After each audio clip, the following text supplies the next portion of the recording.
말씀은 사도행전 20장 25절부터 28절까지입니다.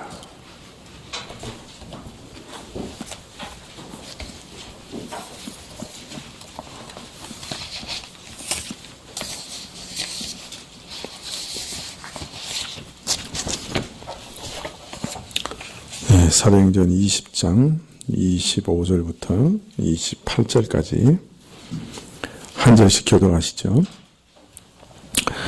보라, 내가 너희 중에 왕래하며 하나님 나라를 전파하였으나 지금은 너희가 다 내 얼굴을 다시 보지 못할 줄 아노라.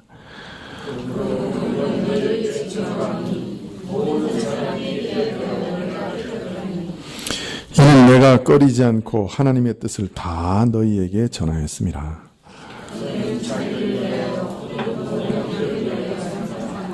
성령이 저를 가운데 너희로 감독자를 삼고 하나님이 자기 피로 사신 교회를 치게 하셨느니라. 아멘. 바울은 이번 예루살렘 여행이 결코 순탄하지 않을 것을 처음 고린도에서 출발할 때부터 짐작하고 있었지요. 그래서 고린도에서 로마로 보낸 편지 로마서에 보면 15장 31절에 자신을 위해, 지금 예루살렘으로 출발하는 자신을 위해 기도해 줄 것을 간곡히 부탁하고 있습니다.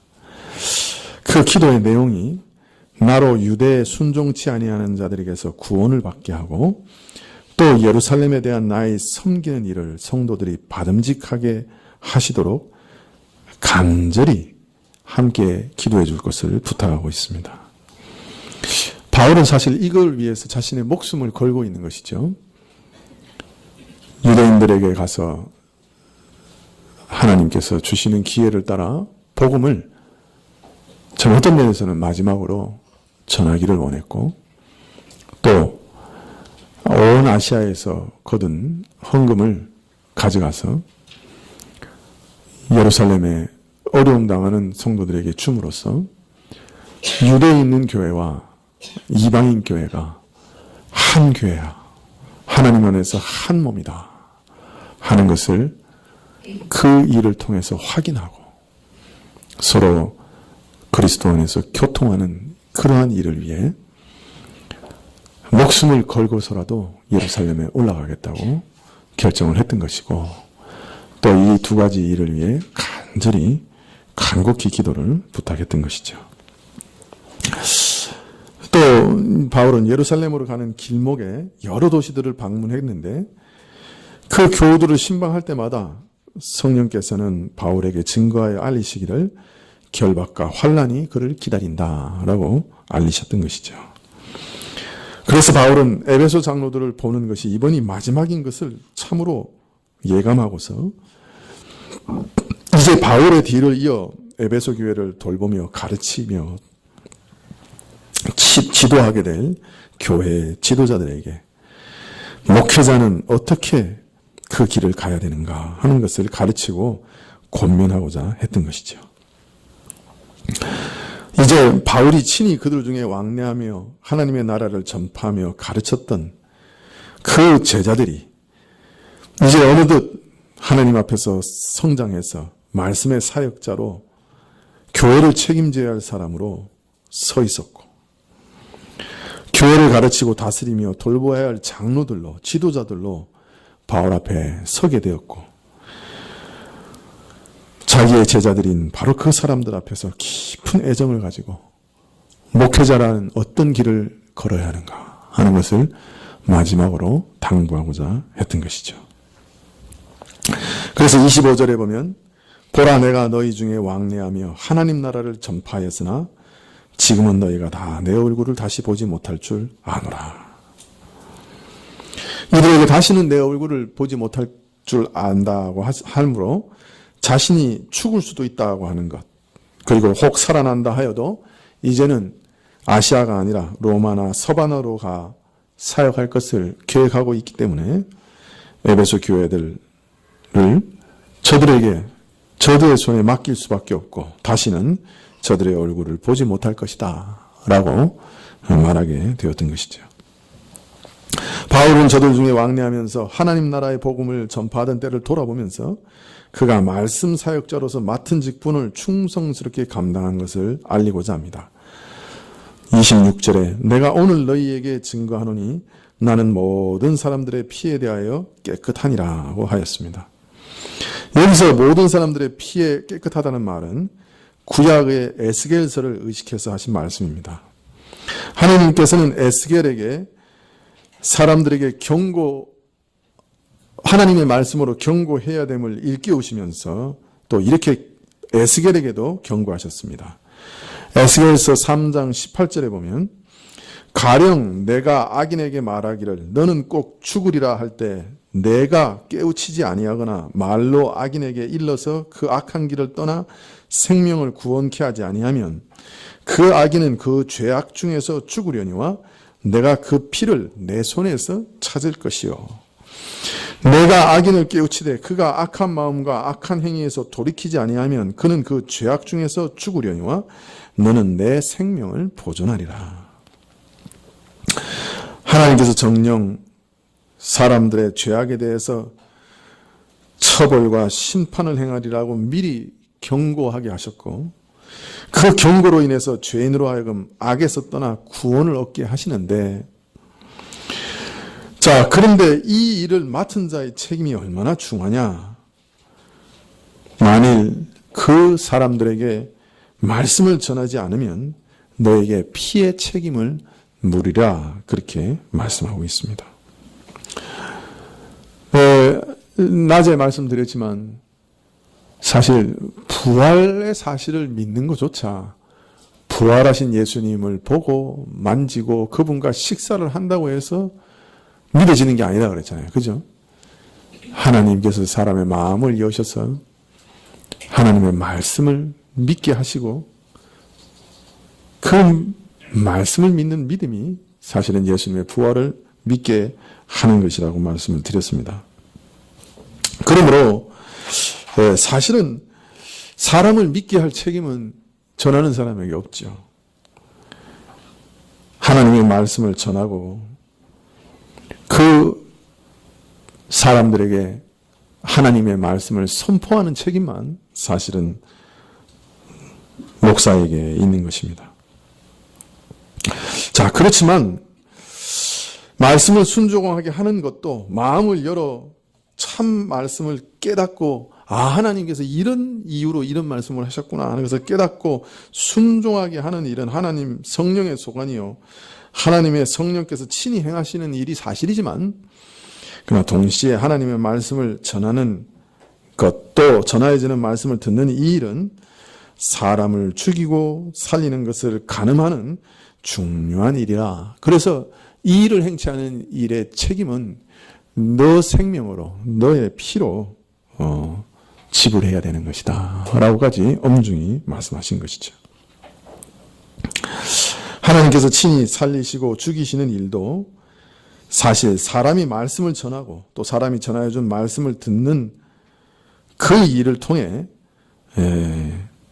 이루어지기 때문에 사람이 말씀을 전하는 것은 자기의 생명으로 책임을 져야 하는 그렇게 중요한 일이라고 말하고 계시는 것입니다.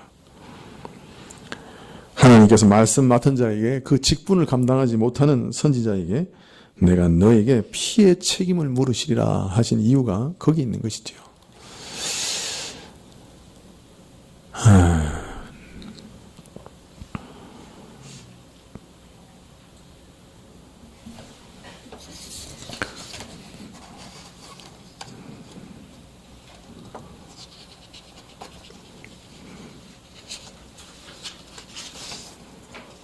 이런 말씀 들으면 목사하고 싶지가 않아요.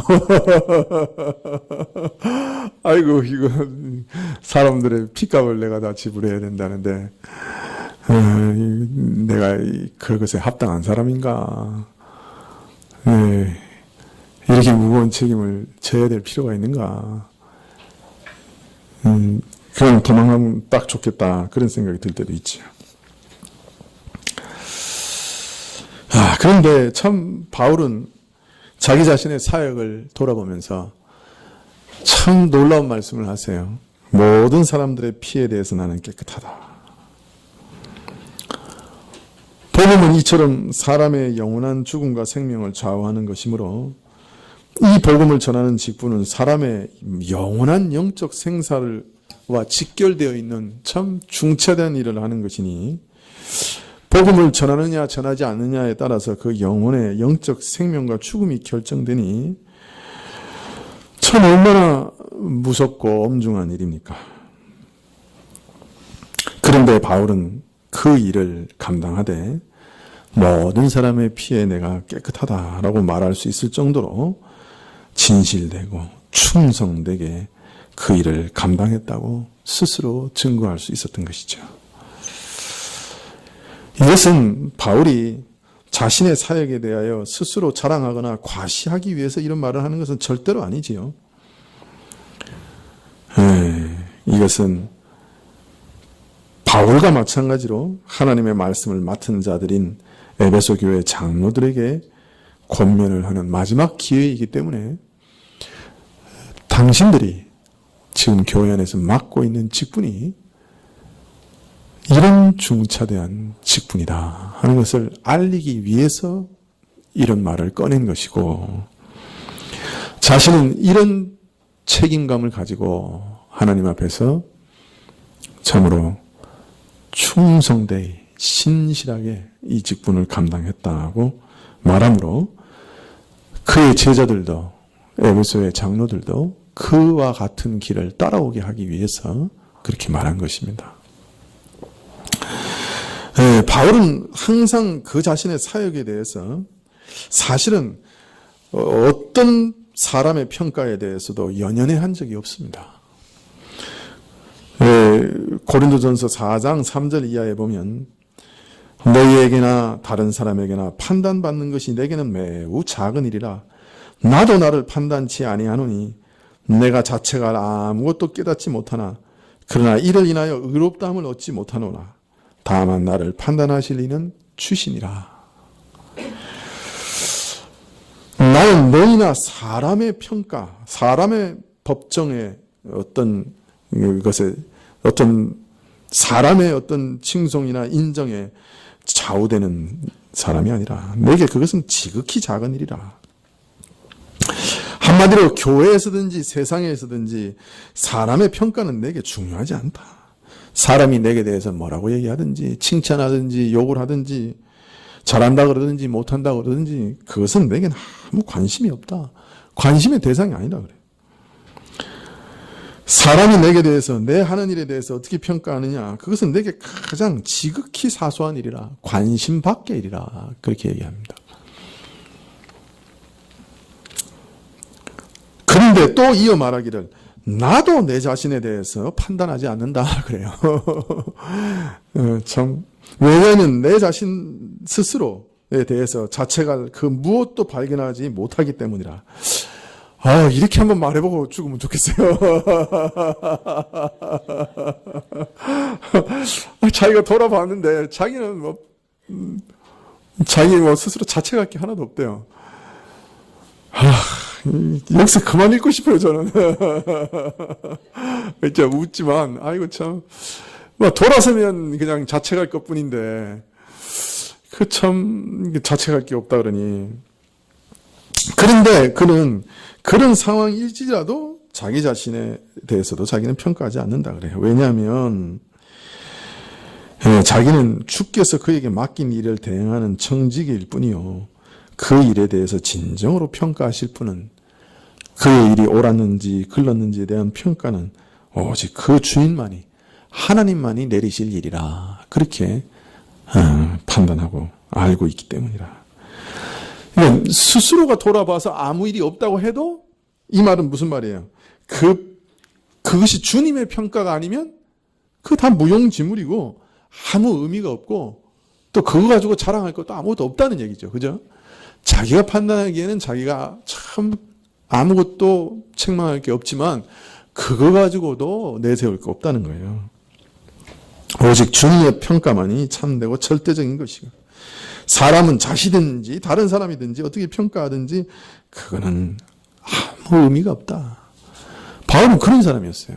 이 말은 남들이 내게 뭐라든지 말하든지 나는 내가 하고 싶은 대로 다 하겠다. 그런 말은 절대로 아니죠. 그죠? 그저 주님의 뜻에 따라 충성을 다했고 그 충성을 온전히 다했기 때문에 내가 하나님 앞에 회개할 것은 발견하지 못한다 해도 그러나 그렇다고 해서 내가 자랑할 것은 없다. 오직 판단하시는 이는 하나님 한 분이시니까 이제 그렇게 얘기하고 있는 것이죠. 이처럼 바울은 사람들이 나에 대해서 뭐라고 말하는가에 대해서 아무 관심이 없다 그랬어요. 자기 자신도 자신을 어떻게 판단하는가 그것도 관심이 없다. 오직 칭찬이 진정한 평가는 하나님부터 내려온다 하는 것을 아는 사람이었어요. 그런데 바울이 지금 자기 자신의 사역을 평가하면서 그죠? 내가 너의 모든 피에 대해서 깨끗하다라고 말한 이유는 그러므로 결코 자기 자신을 스스로 판단하면서 자랑한 것도 아닐 것이고 그죠? 그것으로 인해서 내가 완벽하다고 말하고 있는 것도 아닐 것이지. 오직 이렇게 말하는 것은 교회를 맡아 다스려야 할 그 장로들이 그 직분이 얼마나 중요하고 엄중한 직분인지를 배우게 하기 위해서요. 또 그 책임을 하나님 앞에서 어떤 자세로 자기 목숨을 내놓는 것 같은 자세로 감당해야 된다고 하는 것을 가르치기 위한 것이다. 그렇게 볼 수밖에 없는 것이겠죠.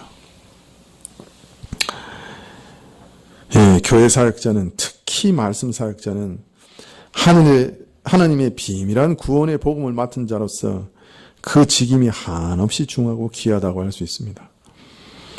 어떤 의미에서 인간적으로 말하면 영혼의 생사가 그의 손에 달려있다고 할 수 있어요. 그 직임이 그렇게 중요하기 때문에 이 직임을 맡은 책임이 참으로 무겁고 중하기 때문에 야고보 사도는 야고보서 3장 1절에 이르기를 내 형제들아 너희는 선생된 우리가 더 큰 심판받을 줄을 알고 많이 선생되지 말라 그렇게 말하였습니다. 선생만이 받는 처벌이 그가 져야 할 책임이 그렇게 무겁다 그래. 특히 말씀 전하는 사람의 책임이 이렇게 무겁다 그래. 그래서 초대교회에서는 장로를 뽑은 다음에 또 그 장로들 중에 말씀 전하는 자를 선택을 하면 사람들이 대부분 도망을 갔대요. 감당을 못한다고. 그래가지고 사람들이 그 교회 문에다가 쇠사슬을 딱 걸어놨다가 누가 선출되자마자 그 사람이 아이고 난 이거 감당 못합니다 하고 도망갔을 거 아니에요. 그러면 쇠사슬을 가지고 칭칭 감아가지고 다시 끌고 왔다는 거예요. 하나님께서 가편 투표해서 당신 보고 장로하고 당신 보고 말씀 전하라 그랬으니 감당하라 그래. 근데 그것이 나중에는 형식화돼가지고 또 뽑히면 꼭 도망가고 또 문에다가 꼭 쇠사슬 걸어놨다가 또 칭칭 감아매가지고 또 왔다는 거예요. 사람이 그렇게 악해요. 예. 처음에는 진심이었는데 나중엔 그게 가식이 돼가지고 그걸 아주 그 뭐랄까요 그 장로가 되는 어떤 순서로 만들었다는 거예요. 이게 인생이에요. 이게 참. 그냥 사실은 그만큼 이게 사람으로서는 감당할 수 없는 직분이에요. 이건 여러분이 제일 기도 많이 해줘야 되는 사람이 사실은 목사예요.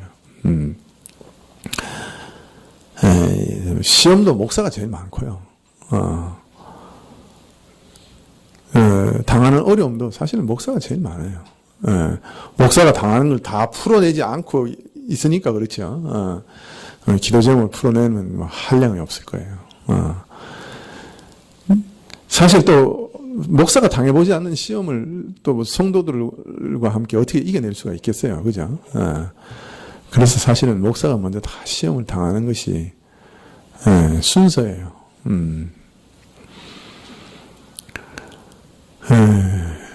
그래서 참 목사가 된다고 하는 것이 이렇게 참 위중한 일이다 하는 것을 말씀하고 계시는 거죠. 이 최근에는 조금 이렇게 운동이 좀 시큰둥해졌지만은 뭐 그래도 여전히 그렇죠.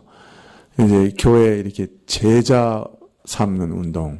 그래서 이제 아주 유명했잖아요. 뭐 강남에 있던 어떤 교회는 아주 그냥 제자 삼는 일에 이제 아주 유명했잖아요. 근데 이 제자 삼는 걸 가만히 보면 제자가 된 사람은 또 반드시 뭐가 돼야 돼요? 리더가 돼야 돼요. 반드시 또 제자를 삼아야 돼요, 그 사람이. 그죠? 배우고 나면 또 가서 또 그대로 가져와서 또 제자 삼아야 돼요. 그래서 제가 동교동에 집에 있었는데, 이 동교동에 있던 어떤 그 분이 늘 나를 보면 이렇게 아주 큰 교회 구역장이었는데 나를 보면 이렇게 아래로 이렇게 내려다 봤어요, 항상. 목사님, 제가 구역장인데 제가 맡고 있는 구역이 21개입니다.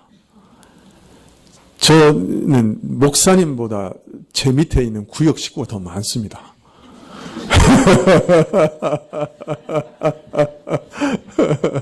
그걸 제가 몇 번 들었어요. 그러면서 이제 그 제자 훈련에 대해서 이렇게 막 얘기를 하는 거예요.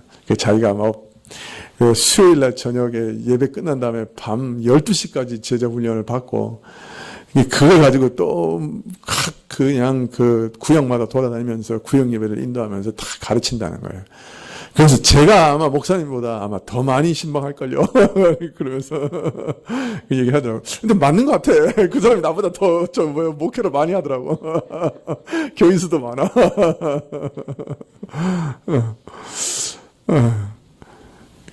근데 문제는, 이, 목사라고 하는 것이 그러면 그렇게 이제 목자라고 보통 얘기하고 이제 리더라고 얘기를 하는데 그렇게 성경을 가르치는 일을 그렇게 성경에서 많은 사람들에게 개방하고 있는가? 누구라도 제자 훈련을 받으면 다 목사처럼 구역을 인도하고 말씀을 전하고 또 사람들을 그렇게 목양하도록 부르시고 있는가? 저는 야고보서를 읽으면서 성경적이지 않다 그렇게 생각이 들었어요. 야고보서는 될 수 있으면 선생되지 말라고 그러거든요. 왜냐하면 말씀을 전하는 것이 그만큼 위험하기 때문이라. 다른 사람의 영적 생사를 영원한 운명을 좌우할 수 있는 일이기 때문에 매우 조심해야 된다 그렇게 얘기하고 있는 것이죠. 그래서 우리나라 이 구역도 늘 보면 항상 그 이단이 어디서부터 나오냐 그러면 이제 구역에서 나오거든요. 근데 구역장이 이제 성경을 구역에 이제 가르칠 걸 배워서 가잖아요. 근데 문제는 구역 식구들이 가만히 있나요? 꼭 질문하죠. 근데 그거 알아야지. 뭘 질문하면.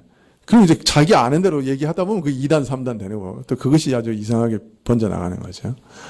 그래서 사실 구역도 어떤 면에서는 굉장히 위험할 때가 있어요. 그래서 우리 교회에서는 그냥 책 읽고 말라 그러는데 물론 구역장을 무시해서가 아니에요. 사실은 이게 영적 생사를 좌우할 수 있을 만큼 말 한마디 한마디가 어렵고 참 위험한 것이기 때문이기도 하기 때문에 그런 위험한 가운데 노출시키지 않으려고 그렇게 하는 거거든요. 내 형제들아 너희는 선생된 우리가 더 큰 심판받을 줄을 알고 많이 선생되지 마라. 네. 하나님이 부르시지 않으면 내가 말씀 전하겠다고 나서지 마라. 이제 그렇게 얘기하고 계시는 것이 들려요. 내가 이게 조금이라도 일찍 이 말씀을 알았으면 여기 안 왔을 텐데 그런 생각도 들어요.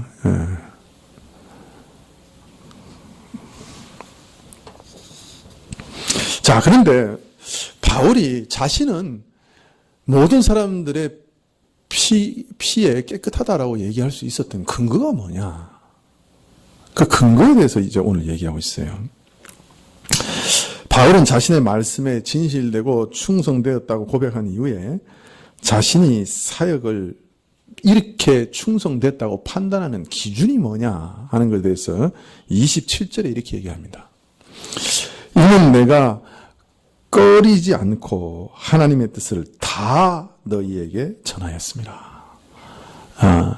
이게 다에다가 조금 강조를 둬야 돼요. 우리말에는 이제 살짝 써놨기 때문에 이게 강조가 잘 안 되는데, 이는 내가 꺼리지 않고 하나님의 뜻을 너희에게 모두 전하였기 때문이다. 그 말이 맞는 말이에요.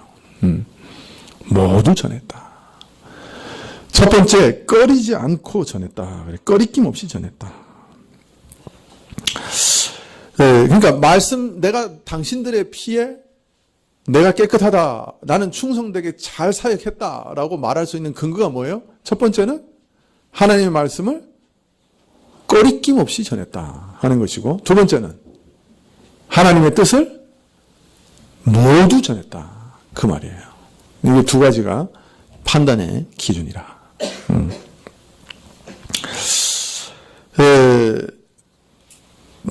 앞서서 말씀 사역자의 평가 기준을 사역자 자신이 얼마나 간절하게 열심으로 희생적으로 그 직분을 감당했느냐 하는 것을 말씀해 놓고서도 뭐라고 얘기했어요? 자기가 주를 섬기되 뭐로 섬겼다 그랬죠? 겸손과 눈물과 시험 가운데 섬겼다 그랬죠. 이것을 자신의 그 사역의 판단 기준으로라도 얼마든지 세울 수 있을 거예요. 그죠? 내가 주를 섬겼다. 정직하게 진실되게 주를 섬겼다. 내 사역은 주를 섬기는 사역이었다. 그 사역에 겸손함 가운데 섬겼다. 내가 다른 사람의 모든 사람의 종이라는 생각으로 모든 사람을 섬겨야 하는 사람이라고 생각하는 정신으로 섬겼다. 눈물로 진실되게 정말로 간절히 섬겼다. 시험 중에 섬겼다. 그렇게 충성되게 사랑으로 해도 사람들이 그걸 알아주는 것 아니라는 거죠. 늘 시험 가운데 섬겼다는 거예요. 자, 그런데 그러한 자기 자신의 사역의 모습을 설명하고 또 그것을 충분히 자기 사역의 기준으로 삼을 수 있는데 그렇게 하지 않았어요. 내가 얼마나 간절하게, 내가 얼마나 열심으로, 내가 얼마나 희생적으로 그 직분을 감당했느냐, 거기에 자기 사역의 평가 기준을 두지 않고 하나님의 뜻을, 그가 경영해 오시고 이루어 오신 거룩한 일들을 꺼리낌 없이 남김없이 다 전했느냐, 거기에 두었어요. 이 매우 의미심장한 일이에요. 자, 그러니까 여러분이 어떤 사역자가 정말로 올바른 사역자며 사역을 잘하고 있느냐 없느냐 하는 것을 뭐로 판단해야 되는 거예요? 저 사람이 성실하냐? 저 사람이 진실되냐? 그것도 판단의 기준이 될 수 있겠죠. 저 사람이 사랑이 많으냐? 우리라면 당연히 그걸 기준으로 삼을 것 같아요. 또 바울도 이미 그렇게 사역했다고, 주를 섬겼다고 얘기하고 있어요. 그죠? 그런데 바울은 놀랍게도 자기 사역의 평가를 그것에 두고 있잖아요. 뭐에 두고 있느냐? 하나님의 경륜을 꺼리낌 없이 전했느냐? 다 전했느냐? 거기 두고 있는 거예요. 우리가 어떤 목회자를 판단할 때 판단의 기준이 그거라는 거예요.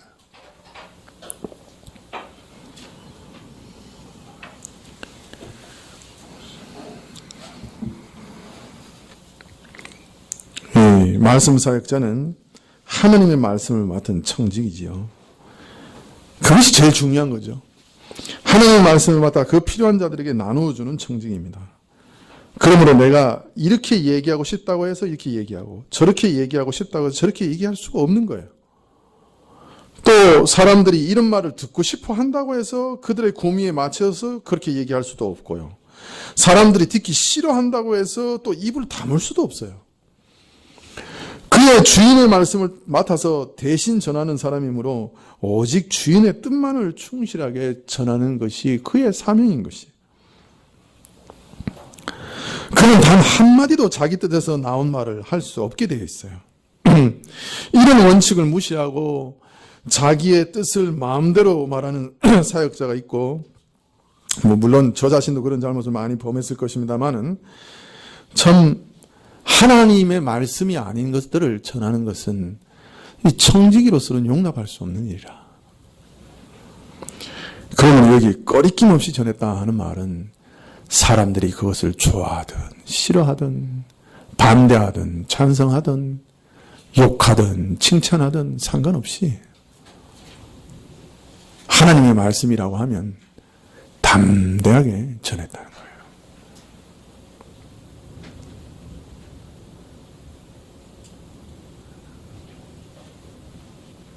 모르겠습니다.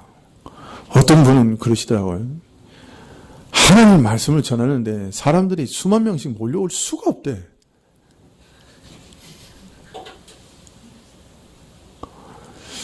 글쎄요. 나는 뭐 그 얘기에 찬동하지는 않지만, 그러나 사람들의 길을 즐겁게 하는 설교가 주어진다. 모든 사람이 당신 참 설교 잘한다 라고 찬동하면 그건 굉장히 위험한 것이라고 생각은 들어요. 그죠? 하나님의 참 선지자가 한 번도 모든 백성의 칭찬을 들은 적이 없었어요. 돌 맞아 죽은 데가 더 많지. 우리 본성이 하나님 말씀을 그렇게 좋아하지 않게 돼 있거든요. 우리가 정말 가난해지지 않으면요, 하나님 말씀은 잘 안 들려요. 우리가 이게 뭐가 가득 차 있잖아요. 절대로 뭐로 채워지지가 않아요. 참 신기해요. 이 가난함이라고 하는 것은 하나님 말씀을 듣는 데는 절대적인 요소인 것 같아요. 그래서 하나님께서 가난함을 만들어 내시는 것 같아요. 어떤 사람은 돈을 안 주세요. 어떻게든 그렇게 돈을 안 주시는지 몰라요. 그렇게 기도하는데도 돈을 안 주세요. 근데 그렇게 해가지고 그 사람을 철저하게 가난한 마음을 만드세요. 그래서 영적인 은혜를 주세요. 어떤 사람은요, 그렇게 병을 주세요. 질병을 주세요. 그냥 그렇게 기도해도 그 병은 안 나요. 근데 이상하게 그 사람은 그걸로 인해 가난해져요. 마음이 가난해져요. 어떤 사람은 참 이상한 그 죄 하나가 그렇게 안 고쳐져요. 그냥 10년, 20년, 30년 지나가도 안 고쳐지는 거예요. 하나님께서 그걸 통해서 그 사람을 정말 낮추시고 가난하게 하세요. 그런 사람은 말씀이 들어가요, 이상하게. 그런데 나는 참 그래도 괜찮다. 나는 참 부자다. 나는 참 건강하고 부족한 게 없다. 이러면 말씀 이상하게 비집고 들어가지를 못해요. 그 마음에. 그런 사람에게 당신은 그렇게 살면 죽는다. 자꾸 그렇게 얘기하면 그게 들어가겠어요? 튕겨나가겠어요? 대부분은 튕겨나가지. 그 설교 잘한다 그러겠어요? 못한다 그러겠어요? 그래서 하나님의 참된 말씀은요, 가난한 사람들에게만 인정을 받게 돼 있어요. 마음이 파산하고 가난한 사람들. 마음이 빈 사람들만 받게 되어 있는 거예요. 그렇지 않으면 이상하게 말씀이 싫어요. 이게 자꾸 튕겨나간다고요, 마음에서. 매일 똑같은 소리. 매일 죄인이라고 그러고, 매일 예수님 믿으라고 그러고, 좀 재밌는 건 좀 얘기 없나? 그런 마음이 저절로 들어요. 이게 튕겨나간다고, 자꾸. 그래서, 어떤 때는 그런 생각이 들어요. 교인들이 눈이 동그래가지고, 말씀을 들으려고 이러고 있으면, 저쪽 속으로도 문제 있지, 지금. 기도 제목을 안 내놨지만, 저것도 틀림없이 좀 문제가 있지. 이제 그런 생각이 들어요.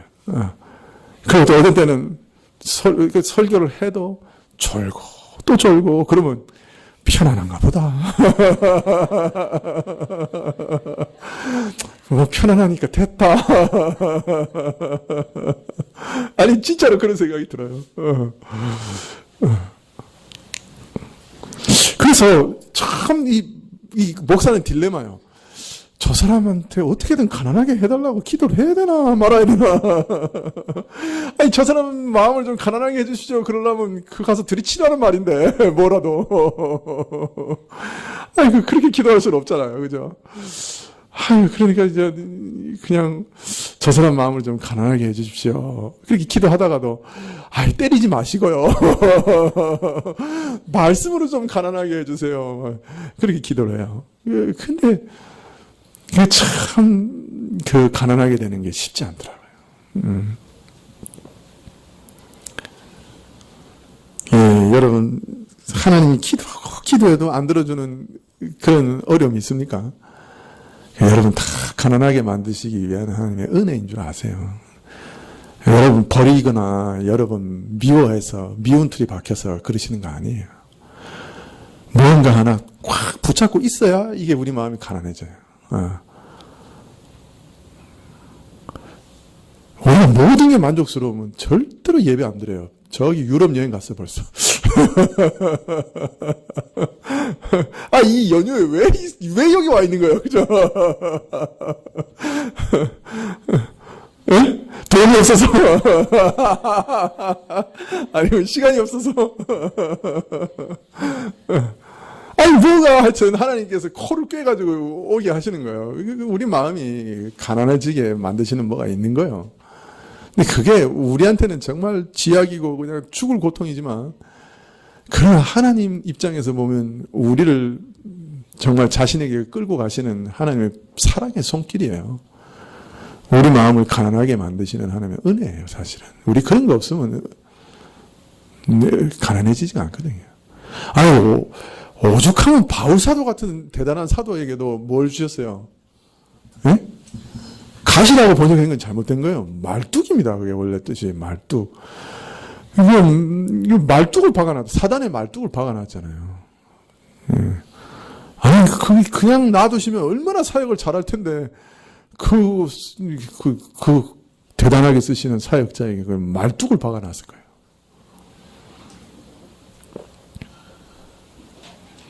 그럼 바울사도 역시 가난하지 않으면 하나님의 은혜 안에 살 수가 없는 존재인 거는 하나님이 더 잘하셨어요. 세 번이나 기도했는데, 바울사도 같은 하나님 뜻을 잘 아는 사람이 세 번이나 기도했는데 하나님은 내 은혜가 족하다 그러시잖아요.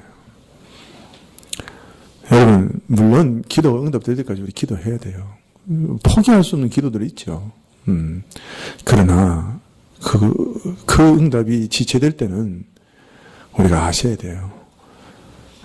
이것으로 하나님이 나를 가난하게 하시려고 하는구나.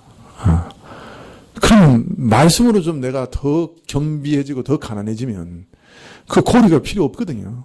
그래서 우리가 더 기도하고, 우리 자신을 비우는 가난함이 꼭 필요한 거예요. 내가 가득 채워져 있으면요, 그거 아무리 부어도 은혜가 그냥 흘러서 넘쳐버리지 우리 속에 없어요. 은혜란 게 우리 속에 없어요. 말씀이 제 아무리 예수님이 오셔서 설교를 해도 죄송합니다만 아니요, 바울 사도로 바꿔야 되겠네. 바울 사도가 와서 설교를 해도요, 이게 가난한 마음이 없으면요 안 들어가요, 사실. 그래서 가난한 마음이 우리에게 생기는 것 자체가 은혜예요. 이게 큰 은혜라. 말씀 속에서 자기 자신을 날마다 발견해서 날마다 더 가난해진다고 하면 얼마나 좋겠어요. 그죠? 그보다 더 큰 복은 없는 것 같아요. 하나님이 어떤 외부적인 연단을 주시기 전에 말씀 때문에 가난해지면 그보다 더 좋은 건 없는 것 같아요. 근데 우리가 그렇게 쉽지 않아요. 무언가 하나 갈고리를 걸어놓지 않으면 그거 참 이상해요. 우리가 가난해지지가 않아요.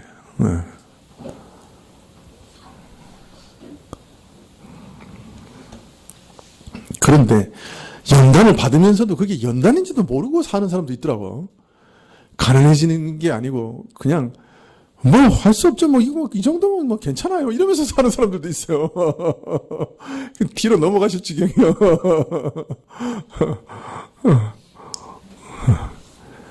조금만 하나님께서 회초리를 드시면 그냥 바로 항복을 해야 되는데, 우리 애들 중에도 그런 애들 있죠.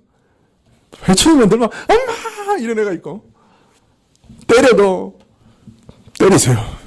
때려도 괜찮습니다. 때려도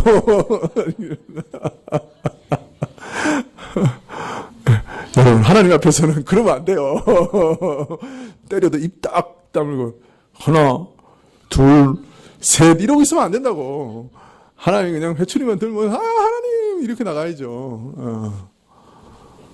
근데 어떤 성도들을 보면 때려도 입 꽉 다물고 때리셔. 때려도 또 입 딱 다물고 때리셔. 이러는 사람도 있어요. 내가 보면.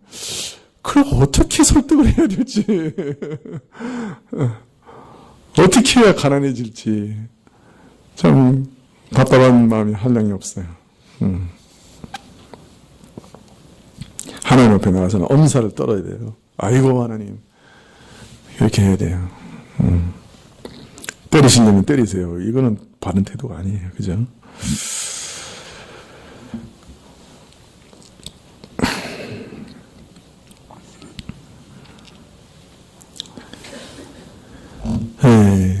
참 목사가 설교하면 이제 교인들 사정 다 아니까 이 말하면 틀림없이 상처받을 건데 시험 들 건데 그런 생각이 들 때가 있어요. 연륜이 깊어지니까 어느 순간에 쓱 빼고 넘어가기도 해요. 저도. 그러고 와서 또 하나님 앞에서 회개하지. 그래서 우리 교회는 좀 다행인 게 이게 강해를 해나가니까 오늘 특별히 날 잡으려고 저 본문을 정했구나. 이런 오해는 없어요. 그죠? 본문이 다 정해져 있으니까 오늘 특별히 나를 잡으려고 저 본문을 택했구나. 이제 그런 이제 오해는 안 받죠. 예, 그러나 사실은요. 하나님 말씀을 듣는데 야, 정말 전부 나한테 하시는 말씀이네. 이렇게 듣는 게 옳습니까? 아니면은 나하고는 상관없는 말씀이네. 이렇게 듣는 게 옳습니까? 예? 전자죠. 그렇게 들려야지 정상 아니에요, 사실? 아, 이거 오늘 전부 나한테 하는 말씀이네. 이렇게 들려야 정상 아니에요? 그래서 성령께서 진짜 말씀하시는 거 아니에요? 근데 그럴 때 반응이, 그래, 나 들으라고 해? 이러면 참 곤란한 거예요, 그죠?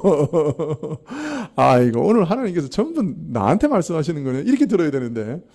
이게 사람의 말로 듣고, 전부 나 들으라고 하네. 이렇게 얘기하면 이거 참 곤란해요. 목사도 그런 태도로 전하면 안 되겠고, 듣는 사람도 그런 생각으로 들으면 안 돼요. 사실은 하나님의 말씀을 있는 그대로 전하다 보면 우리 죄인들은 안 걸리는 게 없습니다. 사실 설교자도 다 자기를 보고 설교하는 거예요. 나 들으라고 설교하는 거죠. 오늘 같은 설교도 다 나 들으라고 하는 거죠. 뭐, 그죠? 그런데 여러분은 또 전부 나를 들으라고 하시네. 그렇게 들으셔야 되는 거예요.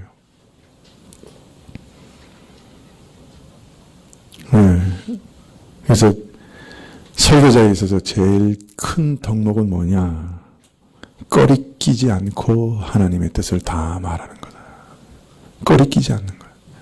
사람의 낯을 두려워하지 않고 무엇이든지 말씀에 있는 모든 원리와 말씀을 전하는 것이다. 오늘 본문이 그 말을 하라고 하면 사람의 낯을 보지 않고 전하는 것이다. 그것이 참된 설교자냐 아니냐 하는 첫 번째 기준이라는 거예요. 두 번째는 하나님의 경륜을 전하되 다 전해야 된다.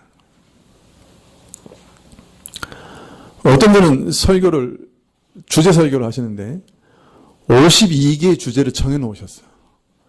그래서 한 주에 한 주제씩 설교를 하면 1년에 그 주제가 한 바퀴 돌아가. 평생을 52개 주제를 가지고 설교를 하셨어. 그 설교 준비하기 정말 좋죠. 아니, 그걸 자랑으로 여기시더라고.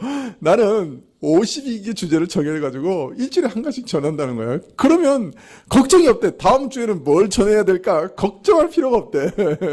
52개 주제를 딱 정해가지고 그냥 그 다음 주에는 그 주제 전하면 된다.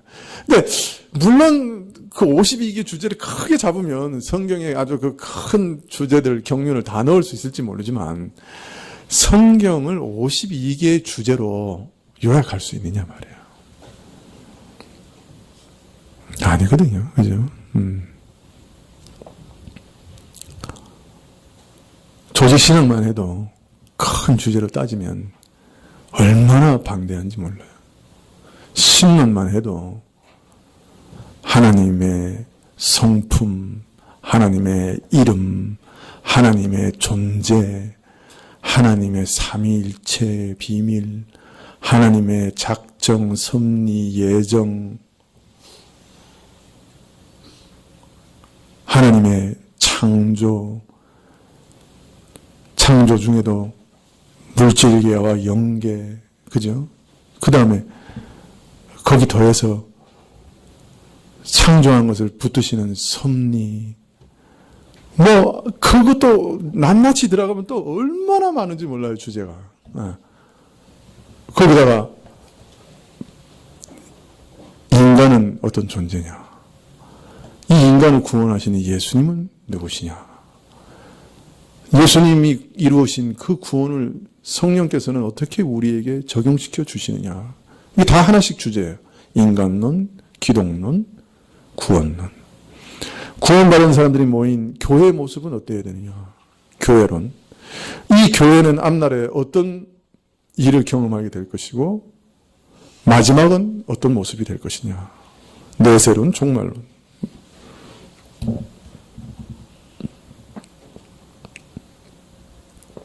그거 하나하나가 이런 두꺼운 책 한 권씩을 해도 모자란 거예요. 주제별로 간단하게 설명을 해도. 바울은 그런데 놀랍게도 그 모든 하나님의 경륜을 어떻게 했다는 거예요? 다 전했다. 다 전했다.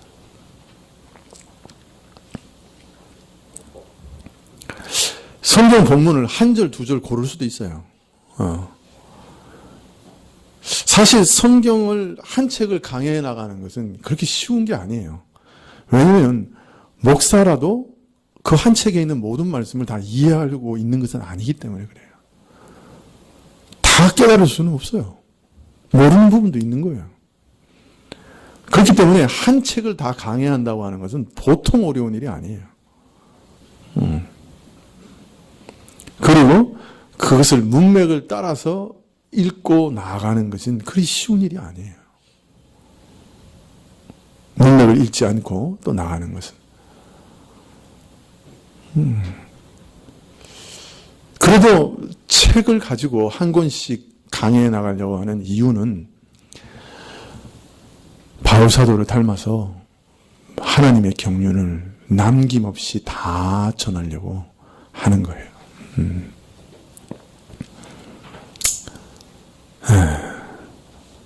제가 지금 아침마다 계시록을 열심히 이제 보고 있습니다.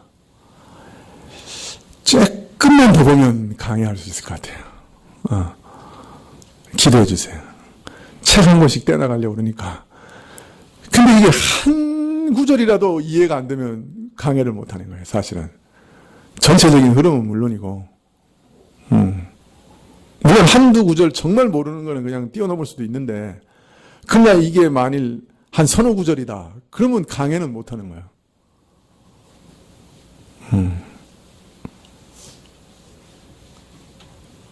이사야서를 제가 열심히 읽고 있는데, 우리 여성도들한테 이제 같이 읽어 나가고 있어요. 조금만 더 연구하면 설교를 할 수 있을 것 같아요. 하여튼 기도해 주세요. 책을 한 권씩 하려고 그래요. 지금 고민은 계시록을 낮 예배할 것이냐, 오후 예배할 것이냐, 그거예요. 하도 지금 계시록 가지고 이단이 많이 일어나가지고 이건 모든 성도들에게 한번 하긴 해야 되겠는데, 또 이 계시록이 사실은 똑같은 거 반복이에요. 그래서 좀 지루한 면도 있어요. 물론 설교하는 것에 따라서 지루하지 않을 수도 있겠지만, 그런데 그것을 낮 예배 거의 뭐 몇십 주간 거의 1, 2년은 해야 되는데 해야 되는가? 아니면은 계시록도 마태복음처럼 3장씩 자를까? 근데 또 잘라놓으면 이게 또 연결이 안 돼가지고 참 고민이 돼요. 좀 위해서 기도해 주세요. 마태복음이 이제 1시간 아니면 2시간 남았는데 그 다음엔 뭘 시작해야 되나 좀 고민 중에 있어요. 네? 뭘 할까요? 사실은 지금 에베소서를 들었다가 놨다가 들었다가 놨다가 한 걸 한 10번은 했어요, 사실은. 네. 에베소서가 가장 깊은 하나님의 경륜을 우리에게 가르치거든요. 네, 우리가 지금 감당할 수 있을까나. 그게 확신이 없어서 아직 시작을 못하고 있는데요.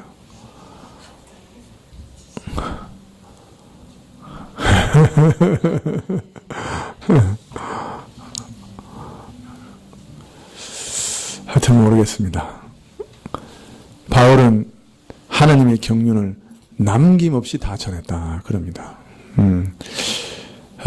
소망은 여러분이 주일 낮 오후 수요예배까지 다 나오는 것인데, 그러면은 이 성경을 한번 일독하는데 오래 걸리지는 않을 것 같아요. 그런데 이게 안 나오니까 이 계획이 다 흐트러졌어요. 원래 이제 주일 오후에는 구약만 다 설교하고, 낮 예배 때는 신약의 복음서를 설교하고, 수요예배 때는 이제 바울 서신하고 그 뒤에 공간복음을 공동 서신을 설교하려고 계획을 세웠던 건데, 여러분이 수요예배 안 나오니까 바울 서신을 또 주일 낮 예배에 설교하게 되고, 또 그러다 보니까 시간이 없어가지고 또 그냥 또 오후 예배 때 또 사도행전도 구약 설교하는 자리에다가 넣고, 지금 이래서 이제 완전히 계획이 다 엉클어져 버렸어요, 사실은. 어떻게 될지 잘 모르겠는데, 하여튼 그러면서도 조직신학의 실론부터 내세론까지의 모든 내용들을 빠짐없이 전부를 다 여러분한테 설교하는 것이 이제 목표예요.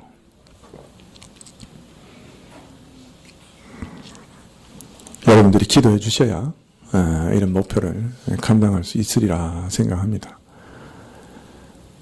설교자의 두 번째 자격, 저 사람 정말 바른 설교자인가 아닌가 판단하는 두 번째 판단 기준이 뭐냐? 하나님의 경륜을 남김없이 다 설교하는 것이다. 하나님께서 우리에게 알리시고자 한 모든 원리와 모든 구속의 경륜과 또 중요한 모든 주제들과 타픽을 남김없이 숨기지 않고 다 전하는 것이다. 그것이 바른 설교자의 두 번째 판단 기준이요 조건이다. 그렇게 말씀하고 있습니다. 사실 어떤 때는 좀 멀리서 오는 교우들 보면 근처에 있는 교회를 좀 보내야 되나, 그런 생각을 좀 한두 번 한 게 아니죠. 그런데 이 두 번째 조건에 맞는 목회자들이 참 발견되지를 않아요. 모든 것을 다 전하려고 노력하는 분들이 그렇게 많지 않아요. 이상하게도.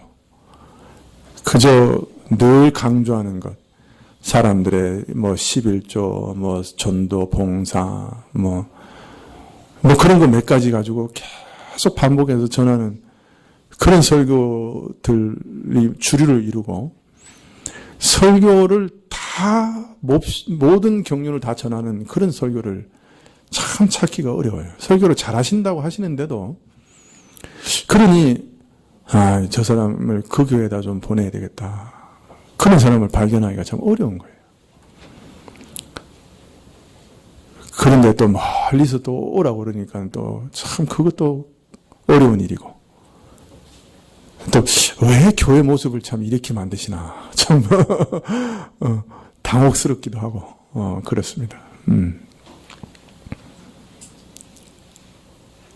모르겠습니다. 하나님께서 어떻게 인도해 하실지는 모르겠는데, 여러분이 기도 많이 해주시고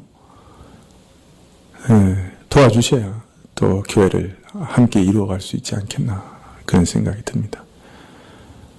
하나님께서 이 목회자에 대해서 자꾸 이렇게 얘기하시는 이유는, 이 신자들도 목회자에 대해서 잘 알고 또 목회자가 그런 방향으로 서갈 수 있도록 기도하고 도우라고 그렇게 말씀하시는 줄 압니다. 오늘 시간이 많이 지났기 때문에 나머지 말씀은 다음 주에